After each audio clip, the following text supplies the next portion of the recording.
Introducing Oakley Meta Vanguard, the new performance AI glasses designed for athletes. With hands-free capture on an action-ready ultra-wide camera, powerful open-ear speakers, and built-in Meta AI that syncs with your Garmin devices for real-time insights while you train. Take your performance to the next level with Oakley Meta Vanguard. Athletic intelligence is here.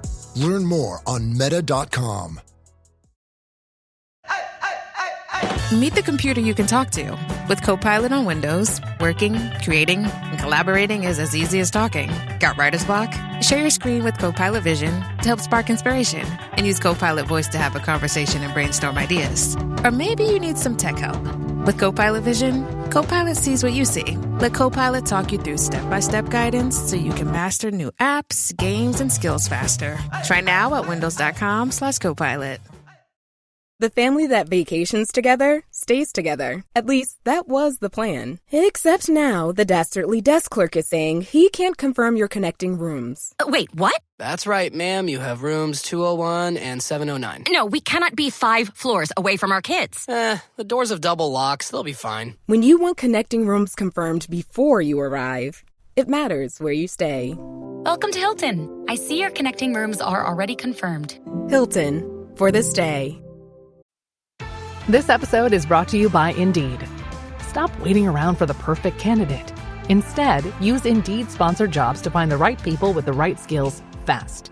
It's a simple way to make sure your listing is the first candidates see. According to Indeed data, sponsored jobs have 4 times more applicants than non-sponsored jobs. So go build your dream team today with Indeed. Get a $75 sponsored job credit at Indeed.com/podcast. Terms and conditions apply. Hi, I'm here to pick up my son Milo. There's no Milo here. Who picked up my son from school? Streaming only on Peacock. I'm gonna need the name of everyone that could have a connection. You don't understand. It was just the 5 of us. So this was all planned. What are you gonna do?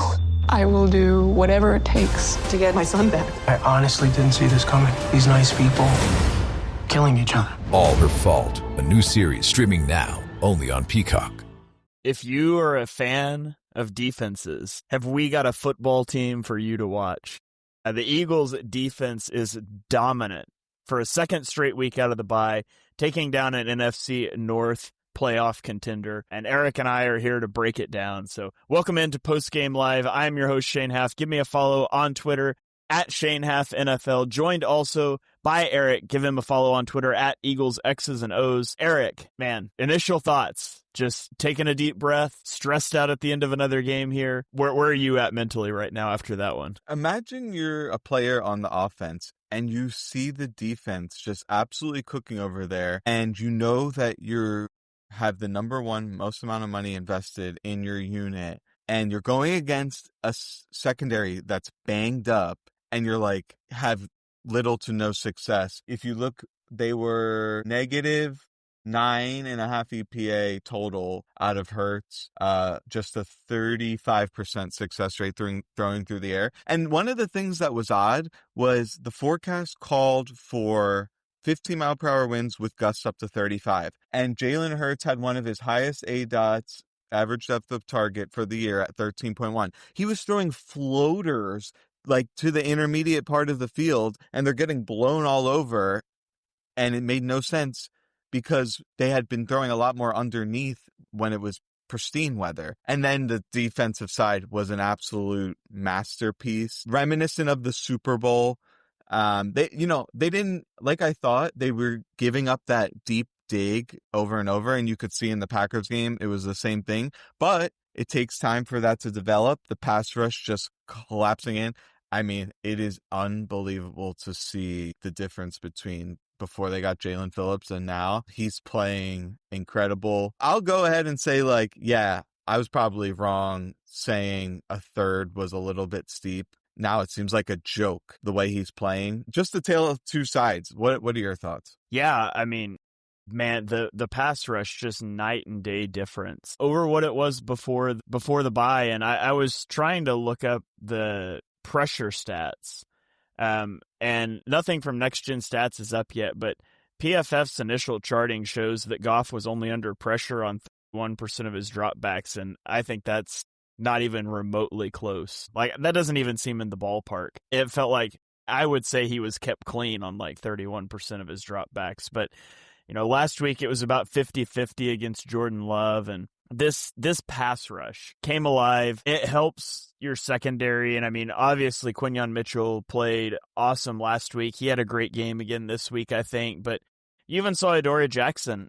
He makes a nice pass breakup on third down. And this is a team where I was concerned a little bit about Adoree Jackson coming into it, because they do have Jamison Williams. They've got Jahmyr Gibbs. They have Amon-Ra St. Brown. And of course, obviously Sam Laporta being out really hurts, but they've got two legitimate boundary weapons. And so I was concerned about some of the matchups you were going to get there. And Goff just couldn't see straight for like the last 3 quarters of the game. I think they said on the broadcast that he only completed 2 of his final 18 passes in that game. So, I mean, massive shout out to the defense. I want to know what the record for most batted down passes is in a single game, because it feels like Jalen Carter and Jordan Davis probably got close to that record tonight. I mean, it's like Goff would finally get a guy open and the ball just gets batted down. Just total team performance defensively. And, there's a lot of guys that we can shout out, and I'm sure we will, but on the offensive side, like, what an unmitigated disaster. It's your second week in a row out of the bye, just looking like you don't have a clue. Second week in a row out of the bye, you only win because your defense holds opponents to single-digit points. You've put up less than 300 yards in both games. Just pathetic stuff. And there's more to it than the design, because the penalties are ridiculous. The amount of penalties that they're just a poorly coached, poorly disciplined football team offensively. You've got A.J. Brown just stops running on a one-on-one go ball a week after he was whining all over social media and Twitch, and has a meeting with the owner to talk about getting more involved. And you get him in the premium look you want, one-on-one against a backup cornerback, and he just stops running. Like, just awful stuff all the way around offensively. I do wonder how much the wind impacted some of the deep balls, because Hurts is traditionally a pretty good deep ball thrower, and he misses Saquon on a deep ball, and you could tell the passes, they weren't tight spirals. It just seemed like they kind of died in the air, and Goff had a few of those too, although I think a lot of Goff's issues were more pressure related. So you do wonder a bit about that, but just a bad performance by the offense, great performance by the defense for the second week in a row. And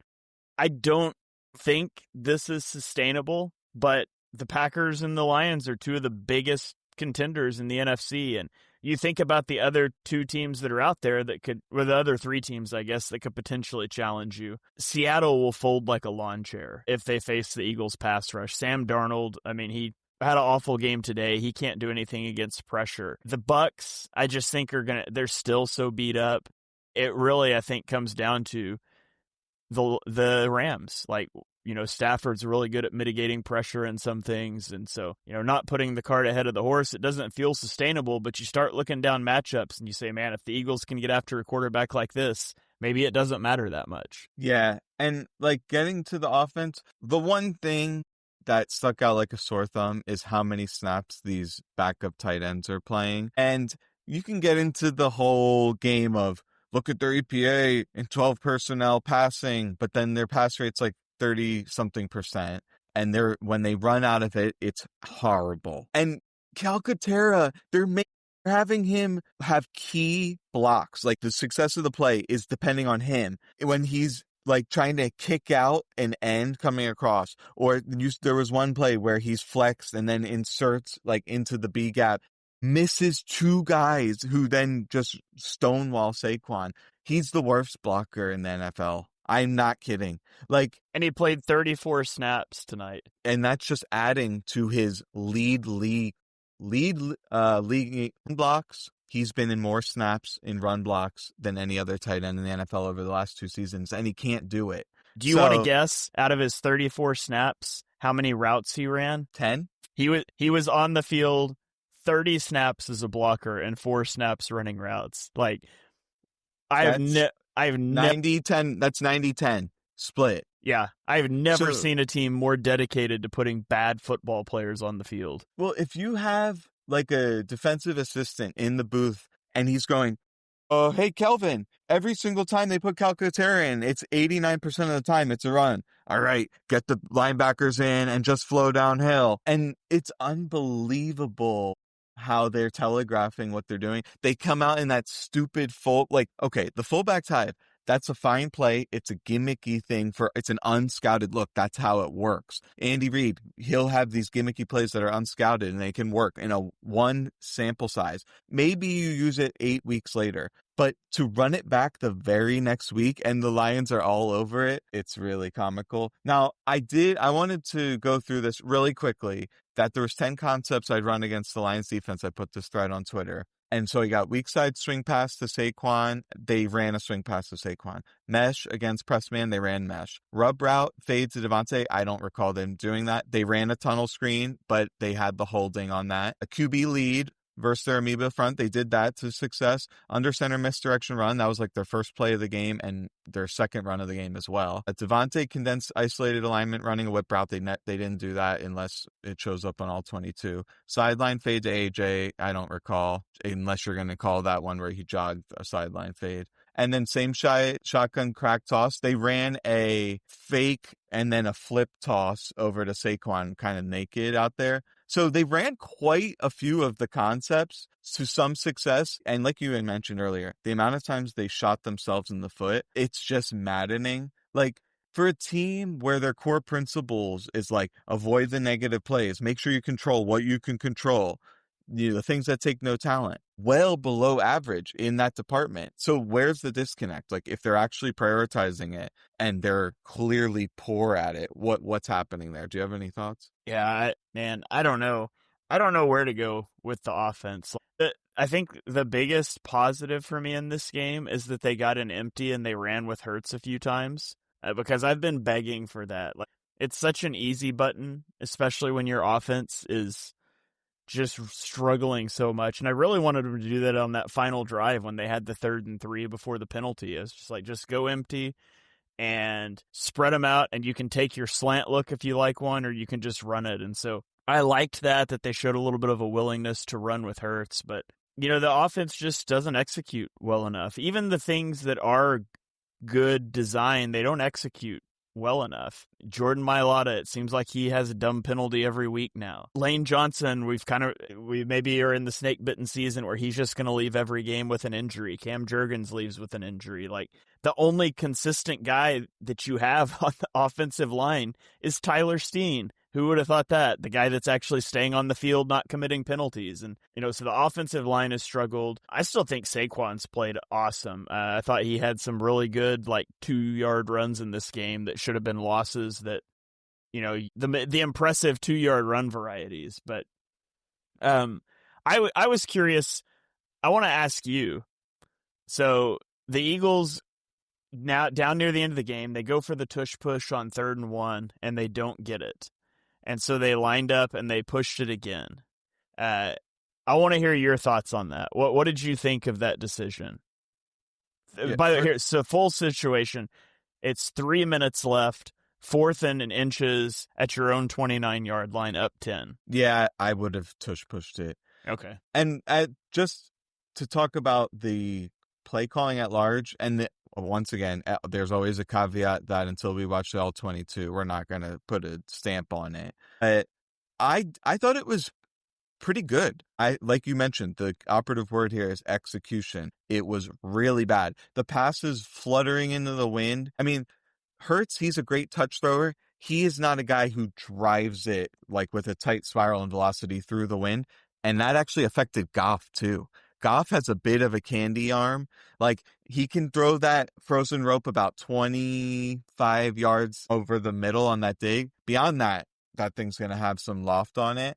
And each team tried one deep shot the entire game. They did throw that scramble pass down the sideline, but that was kind of out of structure, but then they just threw the deep one to AJ. So it was a little bit weird that they were eschewing the deep shots, especially against some of those suspect corners, but then throwing floaty intermediate passes. I just found that odd because they've thrown to the intermediate, if I recall, less than any other team in the NFL. But this game, seems like they threw there most of the time. Yeah. Yeah, I was with you. I thought I would have gone for the tush push at that point because, I mean, let's be honest. When's the last time a team ever stopped the tush push 2 times in a row? And I get that, like, Brett Toth was in, but it wasn't his first snap. I think it was like the second or third snap he was in, and they've run the tush push with him while Cam Jurgens was out. It's like he's done it. To me, that was it's inches and the game is over. So I would have gone for it. So I can understand people being upset with not punting. I mean, it was a 2-score game with 3 minutes left, but I was all for just putting the nail in the coffin there and going for it. They needed to do that left tush push. Like on 3rd and 1, they go straight ahead and they get almost nothing. Then there's the one where Mailata and Dickerson, they crash down and then he kind of goes over their backs. I think that's what they needed there. I had no problem with the call at all. It came down to execution. We did get some key intel, and that is if we meet the Lions in the playoffs, don't run a tush push.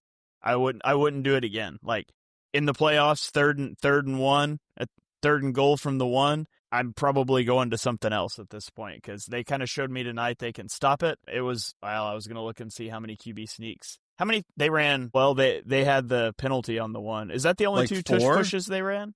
No, they ran another. No. They had a successful tush push for a touchdown, right? Yeah, that's right. So they ran it once and got the touchdown, and then they got the false start that wasn't a false start, and then they got the stopped back-to-back times. Oh, no, and then a false start that was a false start. So they lined up in it 5 times, got penalized twice, got it once, and then failed twice in a row. I mean, Darius Cooper, that is a brutal penalty. And here's my speculation. They were going to go on 1, then Hurts made Tundra T number 2. Like, presumably he changed the count there, and then he goes on 1 because he's a rookie. But the odd part is, I don't think he's in. Like, I wonder what percentage of tush pushes Darius Cooper's been in. It's odd that he was in potentially. He played 3 snaps in this game. Yeah, that's brutal. I'm not sure if they chart that one as a snap. It wasn't technically a snap, so I guess maybe that was his 4th snap. I would have liked to see more Bigsby. I think one of the reasons we didn't is because they would keep getting in like 2nd and 18s. Shooting themselves in the foot. They don't even have enough opportunities to try to like distribute the ball around. What did you think of them getting 13 targets to AJ? Like, before I say anything, I'm curious to hear your thoughts. I mean, it felt like they were just forcing it his way at some points in time. Like, they ran the little RPO slide, but they used AJ Brown instead of Dallas Goedert, and that one feels a little bit much. I'm fine with trying to funnel the ball his way, and I mean, honestly, he should have dominated tonight. He just didn't really. Nobody really did offensively. So I'm fine with making a concerted effort to get AJ the ball. I just don't want to swing too far in that direction. That pass interference, that was one of the worst calls I've ever seen. That was terrible.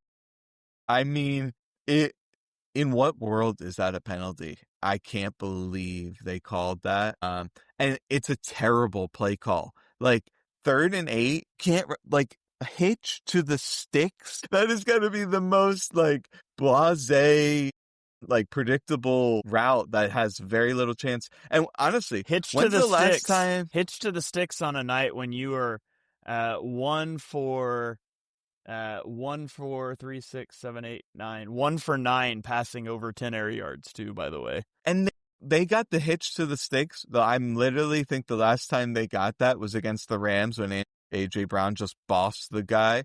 That play does not work. It literally doesn't work. There's people talking about, is A.J. Brown the same receiver? If you ask me after the first couple of games, I'd say, no, he clearly looks hampered. He ramped up after that. I'll keep a close eye on it. If anything, I would say when he is kind of on a stop route and turning around, he doesn't explode out of that quite as well. To what extent can it be attributed to effort versus some kind of mobility restriction? I obviously can't say. But yeah, like, it was funny how they said, man, we got to move him around, try to get him involved in different ways. And then they, the first time they do a C-gap insert to that split zone and then throw it off to the flats. And it's like, I applaud the effort and I think that's a fine play. But you haven't done anything remotely like that the whole year, as soon as you line up like that, the alarm bells go off for the defense. Yeah. Like the first time you line up for that, to me, it's a decoy. Like you have them insert block, or you just have them get some people's eyes on like a wheel route, and then you throw back the other direction. But to like do it for the first time and then be like, oh, here we go, over to AJ. It's just a little bit like they're lacking sophistication in their approach on offense. And this is coming from someone who thinks that, like, overall, the play calling, I wasn't upset with it, like, as I have been in previous weeks. I thought it was fine. It would have been a lot better had they made some catches, didn't the blow drops some were terrible blocks. Drops were terrible tonight. Yeah, how many were there? Like, at least 3? I know Devontae and Dallas Goedert each had 2, if I remember correctly. PFF only has each of them with 1, but I would say that first one to Devontae was probably a drop, and there's another one to Goddard, which drops are subjective, but I would say that they would have expected to catch most of those. The one thing is, the Eagles, they do have that speed out that's like available really often, or sometimes fast to the flat with the running back, but Hurts is so paranoid that it's going to get knocked down by the edge that he always throws this little floater, which by the time, like, whether it's Saquon or whoever is turning around, receiving, and going upfield, it could have been like a nice gain, like for a first down, and then they get like 2 to 4 yards. Man, I feel like it would be such a boost to the offense if they could just, like the Lions, they literally had some plays where they just came out and condensed, and they go hike, and they go directly over to Gibbs. It's perfectly in his stride, and he just runs. That when you have guys with the explosion of a Gibbs and of a Saquon, that's how you can weaponize them, even without, you don't even need to execute. That's just out scheming them, out talenting them.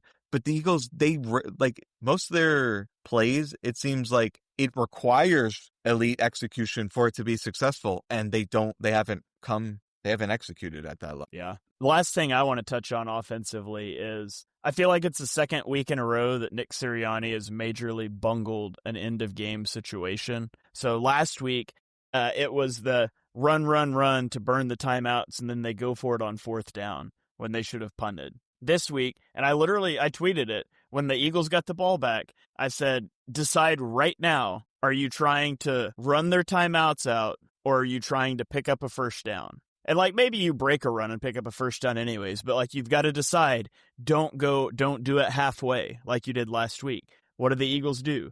Run, timeout, then they get the 5-yard penalty, and from 3rd and 8, instead of running to burn the Lions' last timeout and then punting it with no timeouts, and they got to go score a touchdown with a running clock, which they haven't done, in like 12 possessions or whatever. They throw that pass, and they get bailed out by a super weak DPI call. If that play is officiated correctly, the Eagles are punting on 4th down, and the Lions have a timeout. And it's the second. This one wasn't as egregious as last week's, and obviously the result's different because of a bad flag. But it really is bothersome to me that it's the second week in a row that Nick Sirianni's made the exact same game management mistake at the end of the game. And it hasn't cost the Eagles either time. Part of me wishes almost that it would, so they would realize, hey, this is bad, because they just seem so like results driven instead of process. But it's bad process. It's the same mistake they made last week. Not as egregious, but still. Like, and again, it's not throwing the ball after we committed to run and get rid of timeouts. And so that one really frustrated me. It'd be different if it was like, if it was on that 3rd and 3 and you ran like your little slide RPO where we could hand it off or have an easy flip, like it's not going to be an incompletion, but you threw a pass that has a high probability to be incomplete that would have resulted in a punt. So that was kind of frustrating to see as well. I think more people are going to talk about the tush push, but I was fine with that. What I had the issue with was that 3rd and 8 curl to the sticks. Yeah, and you're going to invite a cornerback who's like, oh, I got to get in this run fit, because if we give up a run, it's over. So they're playing tight anyway, and then you run a hitch to the sticks. So, I feel like that was a terrible play call. And, I think they still have yet to find their identity. When they ran a few of those spread looks, I loved it. And it seemed like they were fairly successful. And then they go into these double flex with Granson and Calcaterra out there. and they're really bad players. So I don't understand why they don't embrace it. Going back to the game management stuff, they're managing the game as if they have an elite offense and a terrible defense, which is bizarre. And some of that seems like maybe it could be related to ego, because you have the person calling the plays and the head coach orchestrating the offense, and they're saying, we're giving the keys to them and they're going to win us the game, when they've been floundering all game. And how many times the Lions were 0 for 5 on 4th down, they handed them the ball in premium position. Like, they no longer do they have this excuse when they get in the press conference on Wednesday going, we were backed up some of those plays, and that's why it kind of dictated the play calls. No, they got the ball at the 50, and then they're going back. So that is embarrassing. Like, to me, the way the defense played, they easily should have put up close to 30. At one point, the defense forced a turnover on downs on 5 out of 6 possessions. That's insane. It started in the second quarter, turnover on downs, touchdown. And then end of half, it was just the kneel down, so I don't count that one. And then 3 straight turnover on downs to start the second half for the Lions. Just incredible stuff by the defense. So just to put a cap on that, last week, the Packers came in and they were number 1 in EPA per pass. And after playing the Eagles, they moved down to 6th. And guess who was the new number 1? The Detroit Lions. Now they're going to be moving down to probably 4th. So the Eagles, they're officially the pass defense assassin. And the way it's looking, I feel like it's going to hold up probably going forward. And that's a huge boon for this defense. They look good on the inside. The coaching job, it wasn't just the play calls and execution, although everything kind of falls into those buckets. The strategy of, if they want to throw over the middle, guess what? We're going to cage rush, and then defensive linemen hands up. I think 4 of the 5 passes that got knocked down, they were going to go close to in between the hashes. Like, they were down the middle of the field. And then you just kind of play leverage on the outside. It works unbelievable. And they didn't take deep shots to really stress that defense. So it's going to be really cool to see the all-22 and see how well did they match routes. You got to imagine that Makuba and Blankenship had good games. Yeah. One thing I want to highlight, and I'm really curious to hear your thoughts on, is Nakobe Dean running like a madman to cover Jahmyr Gibbs and Jamison Williams. It's and he's not turning the look or locate. He goes, that's my man, and I'm running like Forrest Gump as fast as I possibly can to just disrupt things, and he did it. So I'm just curious to hear your thoughts. Yeah, this might be the best game of Nakobe Dean's career. Holy cow. To run with Gibbs on that vertical route, it was such good coverage. And then, picking up Jamison Williams on that crosser, he made some incredible plays in run defense. Just incredible game by Nakobe Dean, who naturally has a 46.6 grade on PFF right now for the game, by the way, since we were already talking about them earlier. But just because they probably gave them credit for one of those deep crossers, and they only grade targeted snaps, so he probably got a minus 1.5 or something. They said he was targeted 5 times and only allowed 1 reception, and then gave him a 47 coverage grade. I don't know. Anyways, I thought Nakobe Dean was awesome. Man, I wish that Nakobe Dean hadn't got hurt last year, because, I love Jahad Campbell. But if Nakobe Dean hadn't got hurt last year, the Eagles wouldn't have drafted Jahad Campbell, and they would be re-signing Nakobe Dean. And that's probably not going to happen now. Nakobe Dean is probably, assuming he stays healthy, is probably going to go make a ton of money this offseason. And well-deserved. I mean, we talked about last year how difficult that injury is to come off of, and he's just playing at an elite level. And I hate it for Jahad Campbell, because I think Campbell was playing well before Dean came back, and I think people should be encouraged about Campbell long term, but you basically can't take Nakobe off the field at this point. And I'm well on the record that I also don't think you can play Jahad Campbell at edge. So I kind of just feel like he's a backup linebacker at this point. And he got absolutely roasted on that play that the Lions showed a million times on film, where it's fast to the flat from shotgun. He has Gibbs, and on film, Campbell, he always hesitates, and he's been slow to get to the outside like half dozen times, and Gibbs just beats him on that play and goes for a big gain. So to what extent is it like, oh, now he doesn't have every down reps, he comes in there, he's a little rusty, all of a sudden it's the most electric back in the NFL, you hesitate for 1 second, it's too late. Yeah. So that's really unfortunate. So I actually do think that at this point, Fangio's like, all right, our best chance to win is with Dean out there. And if that's at the expense of stunting his growth, so be it.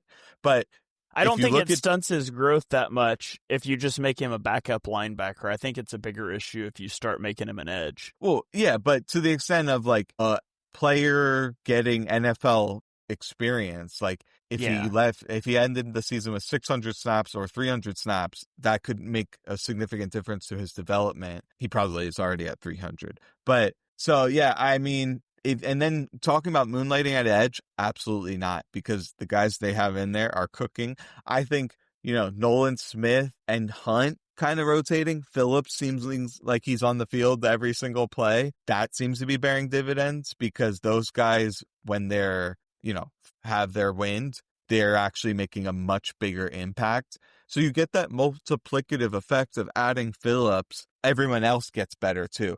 And I think it's something we got to start talking about is Jalen Carter is getting better. Yes. And he probably is like, dang, the estimates for that long-term extension went down 30 million. I better lock in. So I feel like, hopefully this remains true when I go watch the film, but on the broadcast, it seemed like he was unbelievable. On the Jalen Phillips sack, the early one, Carter bowled the left guard over. It was unbelievable. Check out my Twitter if you haven't seen that. But yeah, that's a big difference to this defense as well. Ojomo's playing better. All of them. Yeah, it's that one dominant force has a multiplicative effect. And it is interesting looking at the edge rushers snap counts. So Nolan Smith early in the year before he got hurt, 52, 44, 46. Since he came back from injury, he's played 19 and 22 snaps, which I'm assuming it's just ramp up. But 19 and 22 from Nolan Smith. Brandon Graham, 10 and 8. So it just doesn't seem like Graham's probably going to play much. And then Jalix Hunt, 43 and 36 the last 2 weeks, which is pretty on par with his whole season. Jalen Phillips, 40 and 45. And so I'm curious to see where those snaps, because presumably Nolan Smith is going to start to build back up towards 40 snaps or 35 snaps.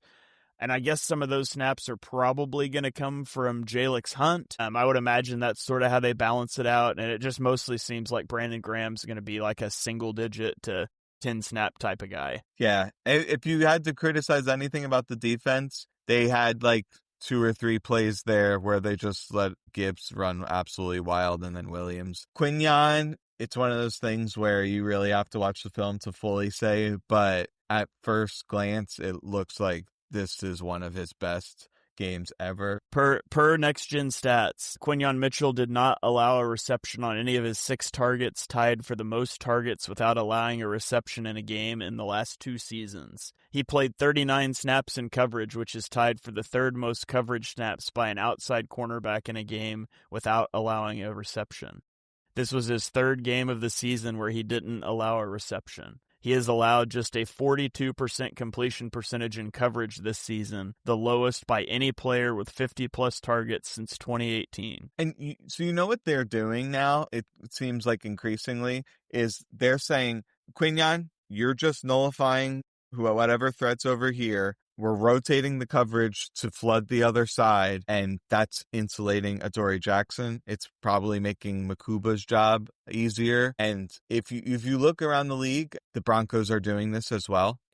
And they'll play these combination coverages where Surtain is, all right, you've got everything here, whether it's a man match or zone, and then we're just rotating to the other side. And then when you have a pass rush behind that, you're winning the numbers game. You're helping in the leverage game. So everything comes together. These last 2 weeks have been very encouraging because they're against teams that have had a lot of success. And Jalen Phillips, he was working Penei Sewell to some degree. Like, he had good reps against Penei Sewell. So that gives you hope that, like, oh, this guy is going to be consistently good out there. Yeah. And against Green Bay, like, there was guys running open. Let's be clear about this. And the defensive line disguised that. I thought the coverage probably, from what I could tell here, was better than it was against Green Bay. They did give up 3 of those passes over the intermediate middle, that's the bread and butter of Detroit. One of them that went for the touchdown, kind of where Adoree was tasked with doing a cross country, covering a guy running across the field. Now, one of them was a B gap release too, which is such a cool way. Cooper DeJean got run into a linebacker. Like, that's such a cool way to scheme plays. I would love to see the Eagles do that. They got beat by the Rams on a insert play. Yep. It's so tough, like, especially if you're willing to use those guys to crack block. It makes it so difficult to tell play action or not. And like, it's funny that the Eagles have now, I think 2 out of the last 3 weeks, they've tried an insert play, but Okay, Chad. Today you're gonna drive the all-electric Toyota BZ. But my electric vehicle phobia. I'm not ready, Dr. Ross. I believe in you. Oh my gosh. We're inside it. Try to take deep breaths, okay? The ventilated seats, they're touching me. You can do this, Chad. Drive the car. How do you feel, Chad? I feel cured. Woohoo! I'm doing it! The all-electric BZ. One drive can change your mind. Toyota. Let's go places. The who's down in Who Newville were making their list, but some didn't know Walmart has the best brands for their gifts. What about toys? Do they have brands kids have been wanting all year? Yep, Barbie, Tony's, and Lego. Gifts that will make them all cheer. Do you mean they have all the brands I adore? They have Nintendo, Nespresso, Apple, and more. What about... So the Who answered questions from friends till they were blue. Each one listened and shouted, from Walmart? Who knew? Shop gifts from top brands for everyone on your list in the Walmart app. This episode is presented by State Farm. Having insurance isn't the same as having State Farm. It's like needing the protection of an offensive guard on the football field, but getting an elementary school crossing guard. Sure, they're both guards, but you can only trust one to keep your quarterback safe when the game is on the line. So don't settle for just any insurance when there's State Farm. Like a good neighbor, State Farm is there. This episode is brought to you by Casamigos Tequila. What do you bring to a holiday party? Simple. A bottle of Casamigos. Because nothing gets the party started like a Casamigos margarita. Which isn't just for summer. In fact, it's the perfect pour all year round. Casamigos is the gift that always feels right. Because anything goes with my Casamigos. Please drink responsibly. Imported by Casamigos Spirits Company, White Plains, New York. Casamigos Tequila, 40% alcohol by volume. Good morning, Crust. It's a great day to be a bread brother. Ugh, mornings are not my jam. Or jelly. Oh, come on. Stop loafing around. I just woke up feeling hollow inside. Just grab one of the new Morning Uncrustables sandwiches, like Bright-Eyed Berry or Up and Apple, filled with 12 grams of protein and tons of deliciousness. Crust, what are you eating? It's just granola, not even yogurt. No crust, no fuss. Uncrust your mornings. It's just random. Like, you just go, all of a sudden you go, here, we just rolling out this specialty play. That's the sense, like, a lot, we get all these questions about how would you characterize the offense? How do you fix the offense? And, of course, at times there's execution. A lot of times run blocking has been really suspect, not having good answers versus zone and stuff like that. But I think, it's one of these things where I guess I would ask you, like, do you think this is what the Eagles offense is and we're just going to have to live with it? Do you think we're going to see, some cohesive attack plan? Because I've described it as it's like a grab bag. It's like, okay, here's all my plays. I'm just going to reach in and grab one. Do you get that sense, like, about play sequencing? Do you have any thoughts about that in general? I feel like there's just never been much cohesiveness to, like, a game plan beyond the original scripted plays for the Eagles this season. It just very much feels like a grab bag of concepts that aren't sequenced with one another. I have a hard time seeing that changing because we're so far in at this point. Now, that said, I do think the offense, I will continue, especially with the defense playing this way, to view the Eagles as serious contenders because, I mean, one, it's no fun to just be like, well, this is going to flame out in the playoffs because the offense stinks. That's no fun, which isn't good analysis, but I want to have fun. But also, like, so many of the answers to what they need to do feel so simple to me that I just feel like at some point they're eventually going to get there. Like, get an empty more. Because it works. I mean, they were in empty, like, I think they were in empty like 4 times this game. They had Saquon on a deep route that was just an overthrow. They had a slant to A.J. Brown, and they either had 2 or 3 good Hurts runs out of empty. So it was 4 or 5 plays. All of them successful, one not executed, so like 80% success rate because Hurts overthrows him, but it's a touchdown if you put it on the money, which he probably does if it's not windy. Like, everything out of empty works. So I'm like, surely they're eventually going to start going into more empty. Surely they are going to get involved in the RPO game. Surely they're going to start to run Saquon outside the tackles with pullers more. Like, they're going to use the read option game. Like, a lot of those things just feel like really easy. It's not like a fundamental shift. I'm not saying like what this offense needs to do to get better is put on the McVay film and get under center and run insert play action, crossing routes. Like, I don't think you have to radically shift the offense for it to take a leap. I just think it's some of those minor things that they need to switch up. And so I will continue to believe that at any given moment they can flip that switch, despite the fact we haven't seen a lot of evidence for it, just because I think it's so simple to do. And I'm going to hope they figure that out down the stretch. If they don't throw to Calcaterra, why is he out there? Like, it would be much more fruitful to put a guy like Latu out there. It would be much more fruitful to do 2 backs. Like, on the play that the fullback dive that failed with Saquon, you know what Saquon would be good at?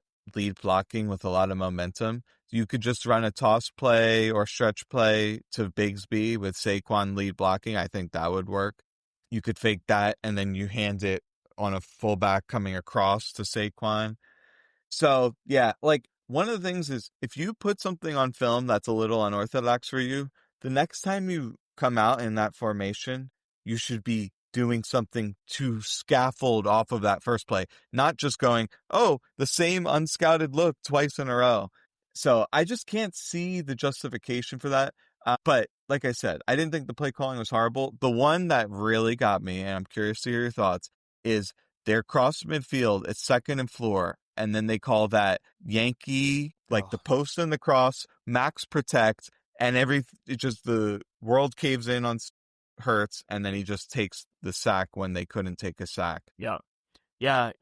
A, can't take a sack there. B, it's easier to not take a sack if you have somewhere to go and your center just whiffs on the defensive tackle, which would be rolling out to your right, except, we asked our third tight end to solo block Aiden Hutchinson.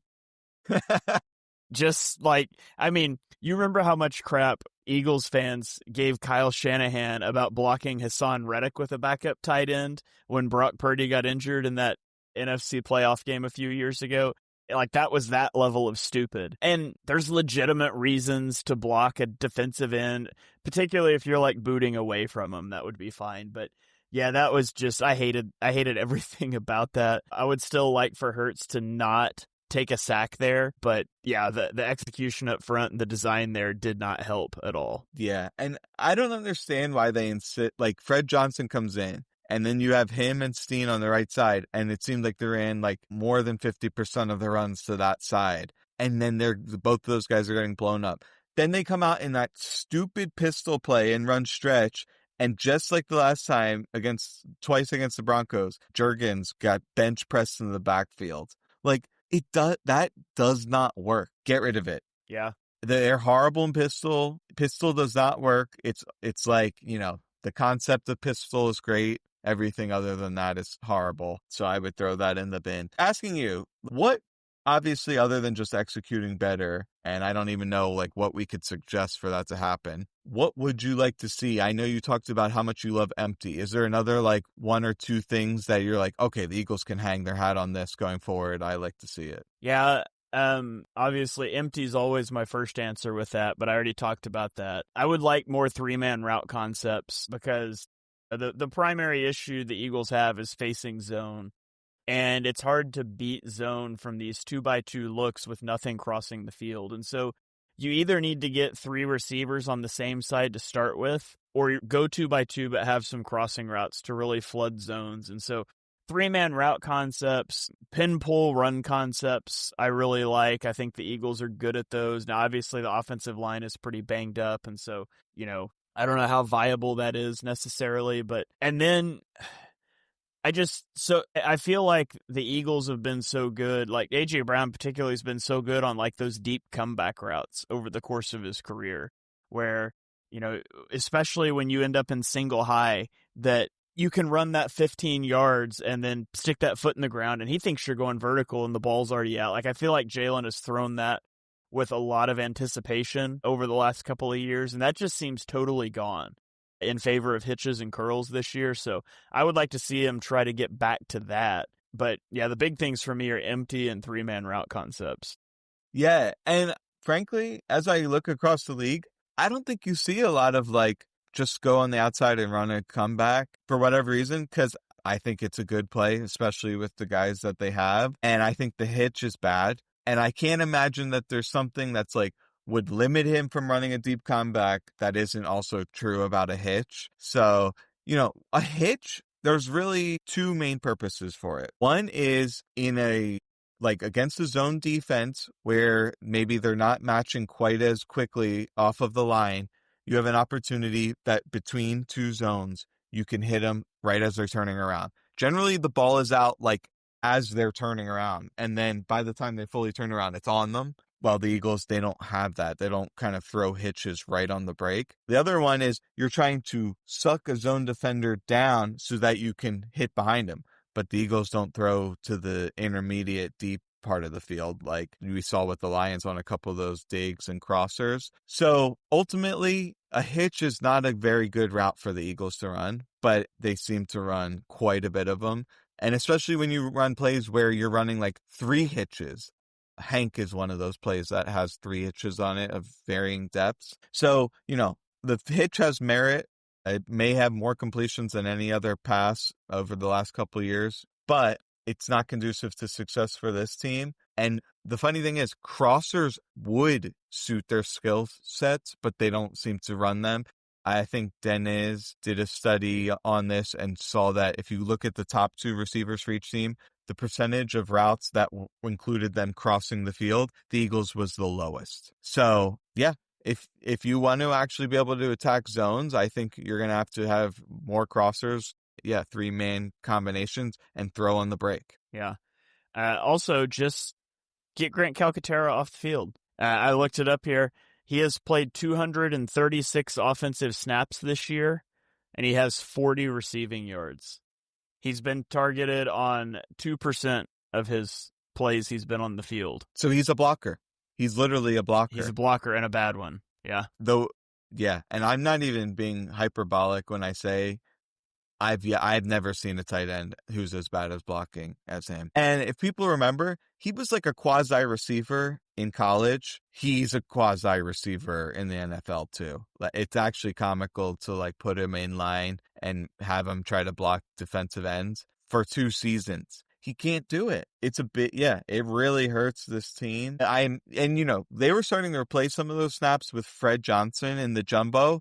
But then Lane goes out. So that has that domino effect where Jumbo pretty much goes away. And when Jumbo goes away, that means you're getting Granson and Calcaterra on the field. They're really bad players.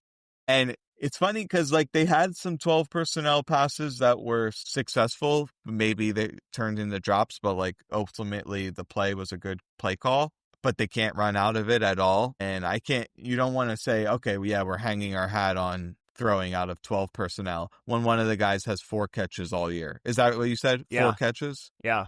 4 catches.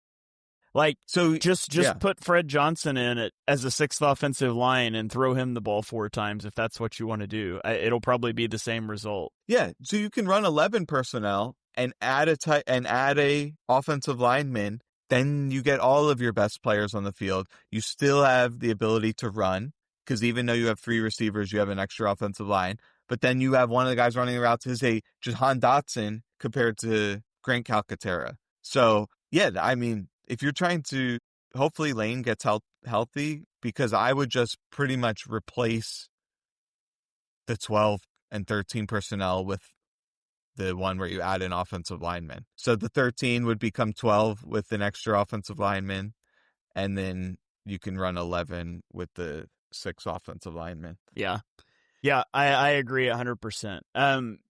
I feel we spent a lot more time on the offense than we have on the defense, but I think it's out of a desire to troubleshoot the offense. We talked about some of the standout performances on defense as well, and with a lot of the secondary guys, it is kind of hard until we get to the film. But any other impressions or takeaways that you have that you wanted to throw out about the defense before we start wrapping up here? I mean, Adoree Jackson, I think he played well. There was 2 plays that he kind of got exposed on, one with Gibbs in the open field and then the crosser touchdown. But I think you can live with him out there. I'd say he's probably the best option.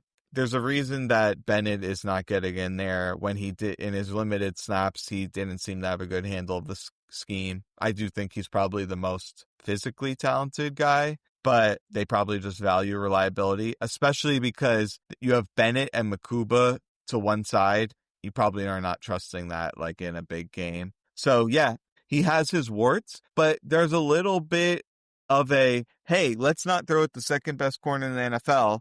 We'll go at Adoree, but it's Adoree with help, and he knows the ball might be coming his way. So sometimes inviting targets to a certain direction, as long as you only have like one kink in the armor, it's not a bad thing, because you're able to recruit more resources into that direction. And like the job they did on St. Brown was unbelievable. Most of his like production, it's on in-breakers, it's on choice routes. And Goff, he was so skittish from the pass rush and the knockdowns over the middle that you could see on that like prime vision view, they had angle routes over the middle. They had little slants, but it was tight windows and the pockets collapsing and into the wind, and he just wasn't able to pull the trigger. So yeah, I mean, credit that defense. And now I feel like they've got some swagger too. So yeah, they're gonna be more confident, and they can just keep building on that. And it's not, and they're gonna need not it dissimilar to what they saw. They face another top 5 passing offense next week. Yeah.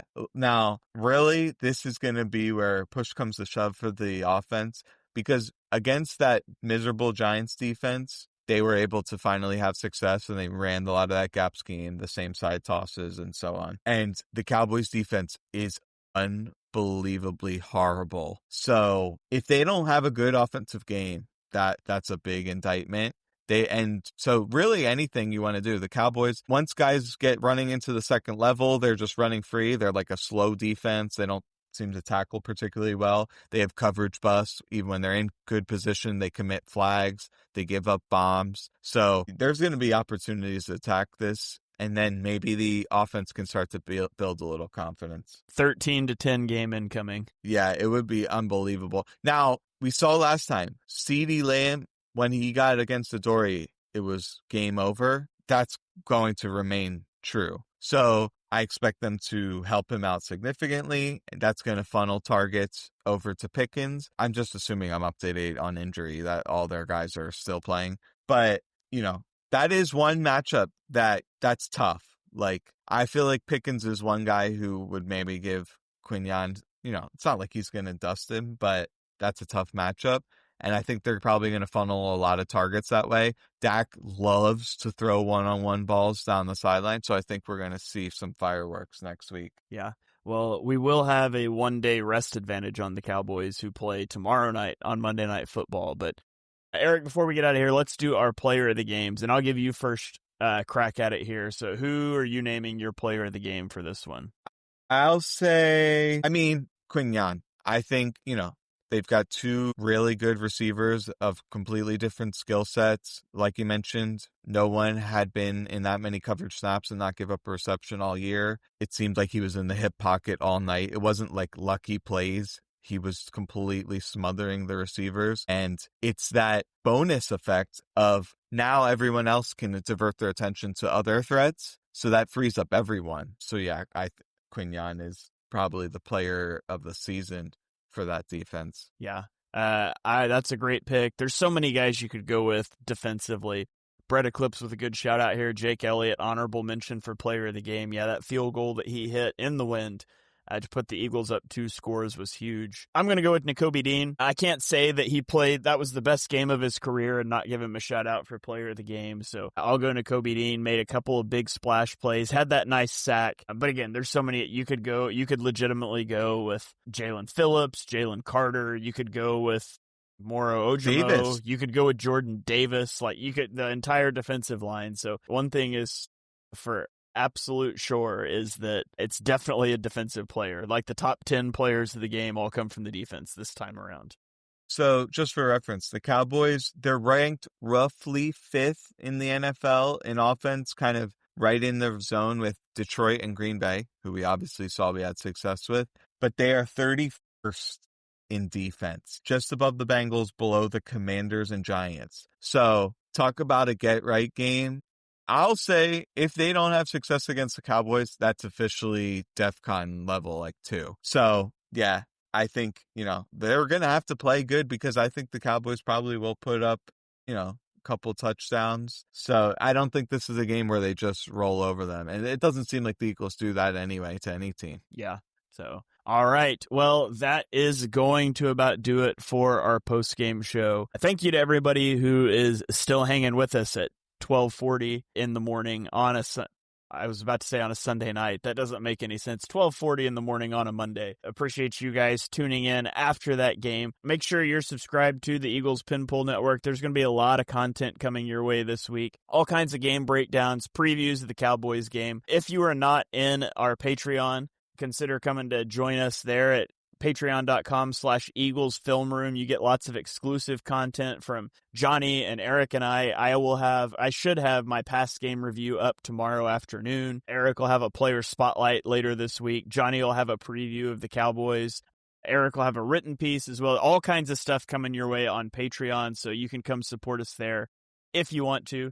Otherwise, 5-star ratings and reviews really help with the podcast feed, and we will catch up with you guys later this week. So thanks for joining us. Eagles get the win, move to 8-2, ahead of a huge Sunday afternoon matchup next week against the Cowboys. So hopefully we can win that one and get out to 9-2. One last thing. So I'm seeing something go around on Twitter. They're calling him Can't Blockatera. Love it. I love it. That is a very apt nickname.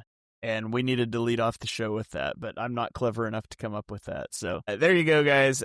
We will catch you guys next time. Go Birds.